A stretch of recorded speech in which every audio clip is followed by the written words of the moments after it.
প্রতিবন্ধীদের সামাজিক এবং অর্থনৈতিক বিষয়ে আরো গুরুত্ব দেওয়ার আহ্বান জানিয়ে প্রধানমন্ত্রী শেখ হাসিনা বলেছেন, সমাজের কোনো অংশকে বাদ রেখে টেকসই উন্নয়ন লক্ষ্যমাত্রা অর্জন সম্ভব নয়। ভুটানে অটিজম এবং নিউরো ডেভেলপমেন্টাল ডিসঅর্ডার বিষয়ক আন্তর্জাতিক সম্মেলন উদ্বোধন করে তিনি এই কথা বলেন। পরে থিম্পুতে বাংলাদেশ চান্সেরি ভবনের ভিত্তিফলক উন্মোচন করেন প্রধানমন্ত্রী। অটিজম আক্রান্ত মানুষের জন্য একটি কার্যকর ও টেকসই সমাজ ব্যবস্থা গড়ে তোলার প্রত্যয়ে ভুটানের রাজধানী থিম্পুতে শুরু হলো অটিজম বিষয়ক আন্তর্জাতিক সম্মেলন।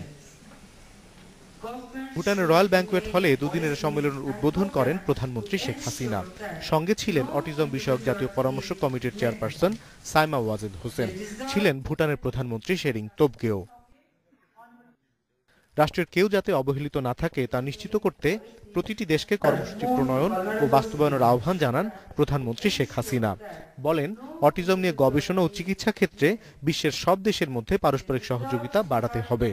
It is necessary for countries to support their most vulnerable citizens.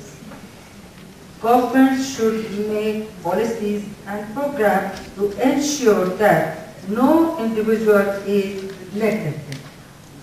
They deserve to have the opportunity to participate in their country's economic growth.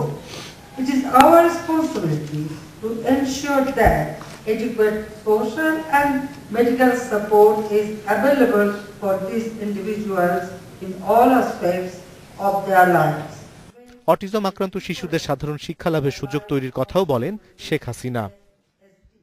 Let us commit ourselves to recognizing their multifaceted talents beyond the diagnosis of the disorder and enable them to live life with dignity and hope in our inclusive society.